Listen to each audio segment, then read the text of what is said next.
Bonjour à toutes et à tous, bienvenue sur KTV, Quizy FM, le 106.9 pour un temps de parole en direct. À la radio et à la télévision, il est avec nous, Thierry Lizola, on le connaît bien sur ce plateau, l'époque des Gilets jaunes, mais c'était une autre époque. Bonjour Thierry. Bonjour Patrick, bonjour Camara. Ça va bien ce matin? Très bien, merci. Alors on va parler du CLJ, ça c'est nouveau, ça s'inaugure aujourd'hui si je dis pas de bêtises. Oui. Le CLJ c'est quoi? Alors le CLJ, l'acronyme c'est Centre Loisirs Jeunes. Ouais. C'est un centre de loisirs au quotidien qui va se dérouler sur toutes les périodes scolaires, Ouais. qui accueillera de 30 à 50 enfants par semaine de différents quartiers, de différentes couches sociales et qui seront donc pris en charge, par des policiers, par du personnel de l'éducation nationale que nous avons recruté dans le cadre de la réserve civile Oui. et des services civiques, et nous auront des partenaires qui s'associeront avec nous, comme très prochainement Lagon Aventure et bien d'autres activités qui se proposeront à eux. Alors, mais pourquoi se lancer dans, j'allais dire, l'animation de centres de vacances version police? Alors, ça existe déjà depuis très longtemps en Ouais. métropole. À Mayotte aussi, hein. À Mayotte, il s'agissait, je crois avoir lu dans la presse, Ouais. de pistes piétonnes, cyclistes qui avaient été mis dans la sensibilisation de la Ouais. sécurité routière. Là, on va bien au-delà. Ouais. On va prendre en charge des enfants que nous allons amener dans un cadre ludique et pédagogique, de façon à montrer qu'il existe une manière de se comporter en société, une manière d'avoir des relations, je dirais entre guillemets, normales avec les adultes, entre Ouais. enfants et entre adultes. Comment vous choisissez ces gamins? C'est des gamins qui sont issus, sont des cas sociaux ou ça peut être des gamins issus de toute couche Alors, sociale? oui, c'est précisément ça, des enfants de toute couche sociale. Là, nous n'avons pas choisi, hein, ce sont Ouais. des enfants qui se sont proposés d'eux-mêmes dans les établissements scolaires concernés, c'est-à-dire K2 et collège K1. Ouais. Aujourd'hui, physiquement, nous sommes à K2 pendant une semaine. Mmh. Progressivement, nous glisserons sur d'autres établissements scolaires, d'autres structures de la mairie, du conseil départemental, ou peut-être même d'entreprises privées qui voudront nous accueillir pour animer ces centres de loisirs. Pourquoi c'est la police qui fait ça? Est-ce que c'est le rôle de la police, Thierry? La police a vocation à être proche de la population. Elle a vocation à animer les relations sociales pacifiques dans la société. Par la force si nécessaire, par l'ordre, par la sécurité et par la prévention, par l'animation de la prévention. Et là, nous sommes bien dans l'animation de la prévention. C'est-à-dire de montrer que la police est organisée d'une telle manière qu'elle est légitime à être dans la cité, qu'elle est légitime à se présenter à une population qui culturellement est bien loin parfois de nos us et coutumes ou de nos standards tout simplement républicains. Et il va de soi que la police a vraiment une vraie vocation à faire de la prévention de la délinquance pour éviter de se prendre peut-être demain une pierre. Vous savez, un enfant converti, un enfant converti, si c'est une pierre de moins sur un véhicule, sur un policier ou sur une personne civile, eh bien on aura gagné. C'est clair. Comment vont se passer ces stages, Thierry? Pendant une semaine, il y aura 30, 40 gamins. Quel va être le lien avec la police? Qu'est-ce qui va faire la différence entre le CLJ et un centre de vacances à Bouigny, par exemple? Déjà, le CLJ, comme vous pouvez le voir à l'antenne, c'est un centre tenu par la police nationale. Oui. Donc, quel lien il va y avoir avec la police? alors, quel lien? Un lien favorisé, un lien un lien constructif d'effort. Il va y avoir ce matin, vous allez avoir des personnes qui n'ont jamais mis les pieds dans l'eau, paradoxalement. Ouais. Eh bien, nous allons les tester. Nous avons un professeur de natation habilité qui va tester chaque élève pour voir quelles sont ses appréhensions à aller dans l'eau. Donc déjà ça, il y a un lien qui se construit, vous voyez qu'un lien de confiance qui se construit. Oui, oui. Et donc un lien de confiance. Ensuite, vous allez avoir un lien de transmission. C'est-à-dire que nous ne sommes pas simplement dans un fait de communication, nous sommes dans la transmission. De ce fait, il va y avoir un apprentissage de la natation, flotter dans l'eau tout simplement. Ouais. Et forcément, là encore une fois, on consolide la confiance envers l'autre. Et c'est toujours un policier qui fait ça. Il est en tenue ou en civil? Alors non, il sera là, dans le cas présent, en civil, puisque en maillot de bain, on est forcément L'étoile du shérif sur civil. la peau. Et vous n'avez pas que ça. Ouais. Vous avez aussi, puisqu'on emmène avec nous des professeurs, 3 professeurs, un policier municipal de Dzaoudzi et 5 réservistes civils, 5 jeunes Mahorais que nous avons pris il y a quelques mois. Et eux aussi, c'est l'occasion pour eux d'avoir un tremplin et une reconnaissance professionnelle à l'avenir dans un centre structuré et reconnu en tout cas sur le plan national. Est-ce que les gamins, on va retrouver Camar dans un instant, mais est-ce que les gamins vont avoir une action ou découvrir le métier de policier à un moment donné, ou ça n'a strictement rien à voir? Oui, ils pourront, à travers les intervenants, avoir une image déjà concrète de ce que c'est qu'un policier, en tout cas. Ouais. Et ça veut dire quoi? Que ça peut générer des vocations? Oui, on espère à travers ça susciter en tout cas de l'empathie, quelque chose, un lien de confiance. Je vous dis, on veut vraiment travailler ce lien-là, de la confiance, que l'on peut faire confiance à la police, que la police n'est pas là pour sanctionner uniquement. Elle est là aussi pour montrer qu'il y a des règles et que les règles, elles sont faites d'abord là pour les mettre en sécurité. Camar, le rédacteur en chef de Rien du tout, a une question à vous poser, Thierry. Alors, Thierry Lizola, c'est vrai que beaucoup d'idées à Mayotte naissent et on les voit disparaître plus tard. On le sait qu'il y a eu cette subvention de la mairie, 10 000 euros. Il y a eu d'abord ce dispositif gilet jaune puis maillot jaune aujourd'hui. Là, on voit le CLJ qui naît. Comment faire pour pérenniser tout ça, pour garder tout ça des années encore à venir, alors qu'on le sait qu'à un moment donné, beaucoup de dispositifs s'essoufflent. Comment faire pour pérenniser? C'est bien là le nerf de la guerre. C'est bien à Mayotte l'expertise et l'ingénierie qui manque.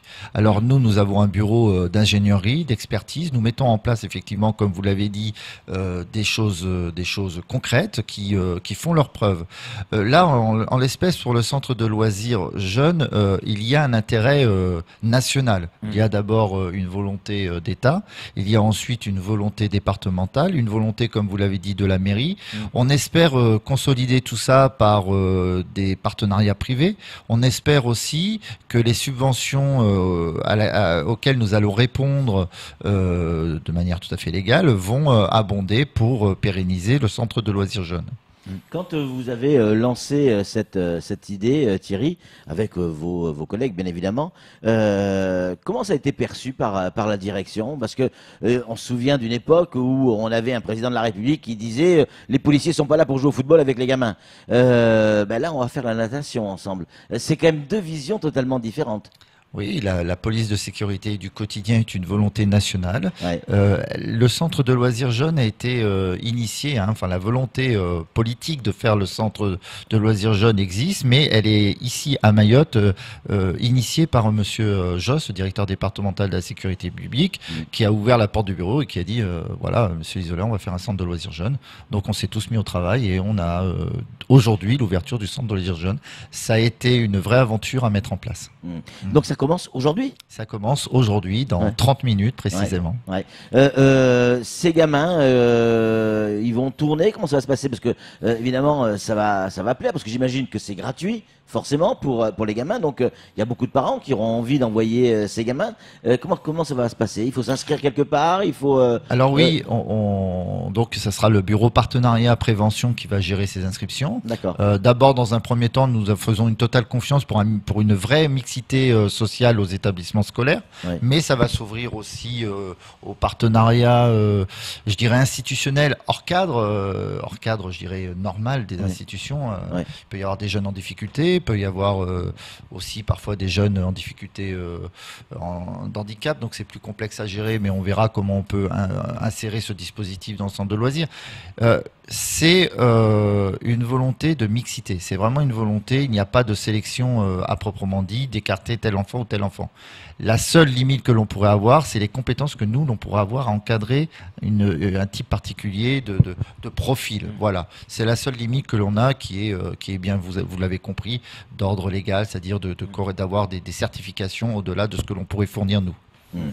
On a déjà des messages et notamment certaines réactions. Est-ce que vous n'allez pas est-ce que ça va pas être une espèce de concurrence déloyale avec les centres de vacances qui, eux, sont payants? Vous, c'est gratuit. Et est-ce qu'il ne risque pas d'y avoir une déstabilisation du marché des vacances? Eh bien, moi, je vois plus de jeunes dans la rue la semaine et pendant les vacances que dans des structures adaptées. Donc, je ne crains pas. Je crois que les amis qui vous appellent, il ne faut pas qu'ils croit qu'il va y avoir une vraie concurrence. La demande est tellement forte qu'on est loin de pouvoir de satisfaire tout le monde. Tout à fait.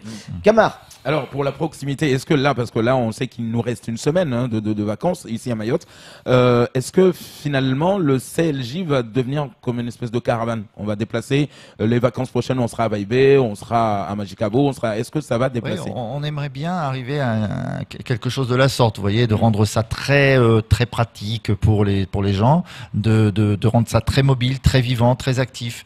On est toujours, vous savez, au bureau partenariat prévention, très actif. Donc on est dans cette volonté-là. Oui, vous avez raison, c'est une excellente idée. Oui. Encore une question, on en a plein évidemment. On sait que 60% de la population a moins de 20 ans. À partir de quel âge on pourra participer à ce centre et jusqu'à quel âge? Alors, pour des raisons, comme je vous le disais précisément, de compétences de personnes et d'effectivité, parce que le but, c'est bien de s'attaquer à une primo-délinquance, à une activité à naître d'enfants par voie déstructurée, difficile, et la tranche d'âge que l'on nous a conseillé des professionnels, c'est 12-17 ans. 12-17 ans. 12-17 ans. D'accord. 12-17 ans, c'est, y en a un qui commence son adolescence, il y en a un qui est en train de sortir de l'adolescence. Voilà. L'écart n'est pas trop important sur les activités, de la même activité pour des gamins de 12 ans et 17 ans?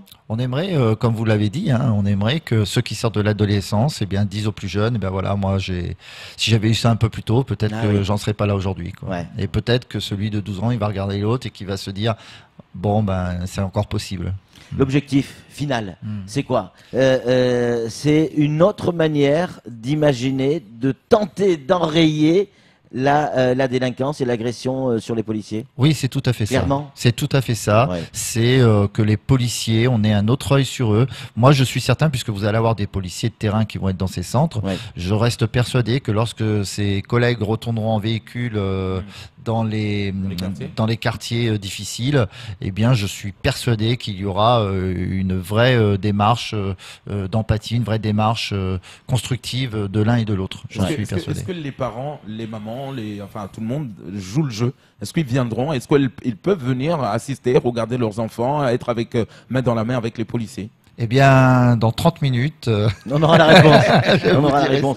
Mais elle n'est pas idiote, la question de Camar. C'est que, jamais. Tout à fait. Et encore que... non, plaisanterie à part. C'est vrai que les parents, et on le dit souvent, ont un rôle plus qu'important à jouer dans l'éducation de nos gamins. Est-ce que ça peut être, les parents peuvent être aussi un relais de ce genre de message? Alors, pour nous, les parents, c'est le pivot. C'est le pivot de l'enfant. C'est des parents que tout doit venir, et c'est des parents que tout doit subvenir. C'est des parents que je dirais la raison doit être.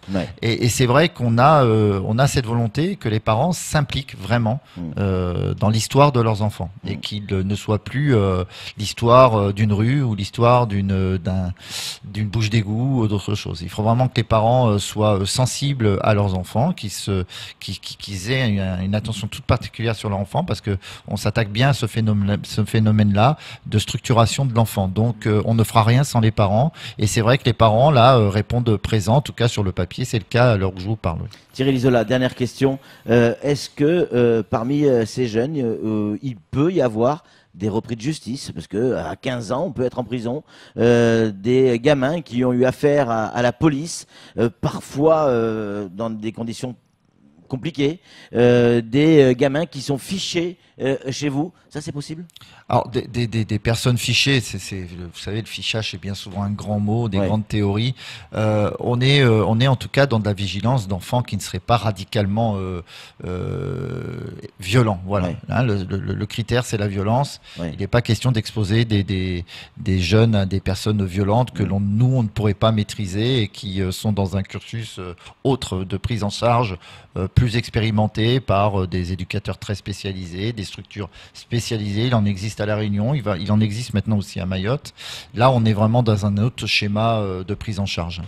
Allez, après c'est promis, on vous libère. Est-ce que c'est la dernière chance pour arriver à concilier policiers et jeunesse, puisque ça n'a pas vraiment marché, toutes les méthodes n'ont pas vraiment marché, celle-là, elle doit marcher? Non, non, je ne suis pas d'accord avec vous. On vous l'a montré. Les services civiques sont Ouais. une vraie chance, C'est vrai. un vrai tremplin même pour l'emploi. Ouais. Les réservistes civils, c'est encore après. Vous avez développé finalement une compétence quelle qu'elle soit. Là, bon, on a des personnes très diplômées, mais si vous avez une compétence particulière dans la mécanique, dans autre chose, alors je dis pas que la mécanique c'est pas diplômé, je dis que pour nous, en tout cas, la police peut Bien sûr. avoir besoin Bien de sûr. ressources. Et vous voyez que après le CLJ, il y a encore autre chose. Il y a toujours, de toute façon, dans la vie, vous savez, la vie se termine que quand on ferme les yeux définitivement. Donc, il y a beaucoup de choses à faire. Et non, ce n'est pas l'école de la dernière chance, c'est une chance. Aujourd'hui, ça sera la naissance du CLJ, Centre de loisirs jeunesse, encadré par la police nationale.